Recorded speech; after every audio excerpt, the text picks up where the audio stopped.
Olá pessoal, aqui quem fala é o Thiago Mendonça, jornalista, e eu trago um recadinho do Reginaldo Leme para vocês. Alguns de vocês talvez já me conheçam de outros conteúdos produzidos aqui mesmo no canal ou dos meus próprios trabalhos. Bom, o Regi passou por um procedimento cirúrgico semana passada, fez um pit stop aí e precisa cumprir um pequeno período de recuperação. Então não está no pré-GP de hoje, mas pediu que eu levasse as informações que o time do automotor já separou para vocês, tá legal? E o Regi, claro, volta em breve, assim que possível, aqui no canal com vocês. Então bora lá ver as informações e os detalhes desse GP do Qatar, que muito provavelmente será palco da comemoração do tricampeonato de Max Verstappen. O pré-GP tem o apoio do lubrificante Petronas Cintium com tecnologia Cooltech e do BRB, o Banco de Brasília, o banco que abraçou o automobilismo brasileiro.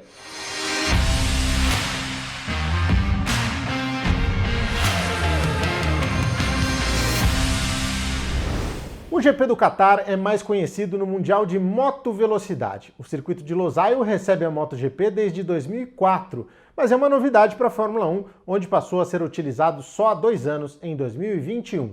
O traçado de 5.419 metros foi uma novidade muito bem-vinda no mundo das 4 rodas e entregou uma corrida espetacular no primeiro ano. Lewis Hamilton venceu a primeira edição do GP do Qatar, com Max Verstappen em segundo, depois de largar em sétimo, e Fernando Alonso em terceiro, ainda pela Alpine. Logo depois daquela corrida, o país e a Fórmula 1 anunciaram um contrato de 10 anos começando em 2023, depois de uma pausa para a Copa do Mundo. O país tem uma população de menos de 3 milhões de habitantes, 80% concentrada na capital, Doha, e um território de 11 mil quilômetros quadrados. O pequeno país do Oriente Médio só faz fronteira terrestre com a Arábia Saudita. O resto é cercado pelo Mar do Golfo Pérsico, e como boa parte dos países daquela região, a grande fonte de renda do Qatar é a produção e o comércio de petróleo e gás natural. Assim como os Emirados vizinhos, como Dubai e Abu Dhabi, a fonte primária de riqueza do país no século XVIII era a pesca subaquática de pérolas. A partir dos anos 40, a história do país começou a mudar com a descoberta de petróleo e gás natural em seus domínios. A região do Oriente Médio detém mais de 2/3 das reservas petrolíferas do mundo. A partir daí, a economia do Qatar, que sozinho tem a 3ª maior reserva de gás natural do mundo, foi alavancada. Em 1971 veio a independência do protetorado inglês e o governo assumiu a exploração e controle do petróleo no país. Hoje o Qatar é a 47ª maior economia de exportação do mundo, com mais de 50 bilhões de dólares em exportações. Apesar de ter 75% de sua população formada por estrangeiros, é um país islâmico. O traçado tem um desenho aparentemente simples, mas com uma reta de 1.068 metros que permitiu aos carros se aproximarem dos 340 km por hora no GP de 2021. A MotoGP, por exemplo, já superou os 360 km por hora. O circuito de Losail tem uma rápida sucessão de 16 curvas e da 12 até a 14 existem 3 tangências à direita que praticamente tornam aí esse trecho uma curva única de alta energia, mais de 5 Gs. Ela lembra até a famosa curva 8 da Turquia, só que na direção oposta. Em 2021, a pole position de Lewis Hamilton foi na casa de 1 minuto 20 segundos,8. E assim como naquela prova, a Pirelli foi conservadora na escolha para o fim de semana, trazendo os compostos mais duros. Ainda assim, na prova foram 3 furos de pneus dianteiros esquerdos. A Mercedes de Valtteri Bottas, a McLaren de Lando Norris e as Williams de George Russell e Nicolas Latifi. A Pirelli explicou na época que o tempo que estes pneus rodaram sobre as zebras em alta velocidade e com cargas laterais altas foram determinantes para os furos enquanto os pilotos tentavam adiar os seus pitstops. Neste ano teremos a corrida sprint, a 4ª do ano. Azerbaijão, Áustria e Bélgica foram as pistas que receberam a corrida curta até aqui. Elas foram vencidas por Sérgio Pérez em Baku e Max Verstappen no Red Bull Ring e em Spa-Francorchamps. Depois do Qatar, restarão mais 2 em Austin, no GP dos Estados Unidos, e Interlagos, a única pista a receber uma prova sprint desde a inauguração do formato em 2021. Só uma catástrofe impede que o Max Verstappen conquiste o título por antecipação nesse fim de semana.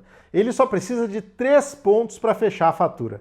Como o Max venceu 13 das 16 corridas até agora, é de se imaginar que ele vá confirmar o título neste fim de semana. Ele soma 400 pontos no momento contra 223 de Sérgio Pérez e 190 de Lewis Hamilton, o vencedor do GP do Qatar de 2021. Alonso perdeu terreno e é o quarto colocado com 174 pontos, 24 a mais que o compatriota Carlos Sainz da Ferrari. Charles Leclerc segue em sexto com 135, 20 a mais que Lando Norris e George Russell. Oscar Piastri agora entrou no grupo dos 10 primeiros e é o nono colocado com 57 pontos, 10 a mais do que Lance Stroll.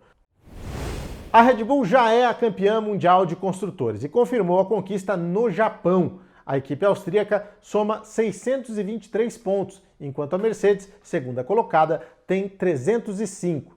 Só 20 pontos atrás está a Ferrari, que também ultrapassou a Aston Martin na tabela. Em quinto, a McLaren com 172, muito à frente da Alpine, que soma 84 na sexta posição. A Williams segue em sétimo com 21 pontos, 9 a mais do que a Haas, e aí depois aparecem as Alfas fechando a tabela. A Alfa Romeo em nono com 10 pontos e a Alfa Tauri, que segue com Liam Lawson no Qatar com 5 pontos. Fim de semana com corrida sprint, então a programação é um pouco diferente do normal, especialmente por se tratar de uma etapa noturna, como é o caso do Qatar. O primeiro e único treino livre será na sexta-feira, às 10h30, no horário de Brasília, 10h30 da manhã aqui, e logo depois tem a classificação para a corrida de domingo, começando às 14 horas. No sábado, o shootout, que é aquela classificação para a corrida sprint, vai ser realizado às 10 da manhã aqui no Brasil, assim como a corrida sprint, que vai ser às 2h30 da tarde. No domingo, todos apostos a partir de 1 da tarde na tela da Band para a transmissão da 17ª etapa, que tem largada às 2 horas. Bom, pessoal, esse foi um pré-GP bem diferente, dei uma de Liam Lawson aqui substituindo o Daniel Ricciardo da vez. Espero que vocês tenham gostado, uma honra, Regi, obrigado por ter me escolhido. E claro, espero também vê-lo, Regi, aqui de volta na próxima corrida. Como sempre, participe aí com a gente nos comentários e deixe a sua mensagem também para o Regi, porque ele gosta de ler o comentário de vocês, tá bom? Façam aí a inscrição no canal, caso ainda não tenham sido inscritos aqui, isso ajuda muito no nosso trabalho, no trabalho do Regi, e com certeza faz o canal crescer bastante. Da minha parte, obrigado pela companhia e que seja mais uma grande etapa da Fórmula 1. Um abraço, tchau!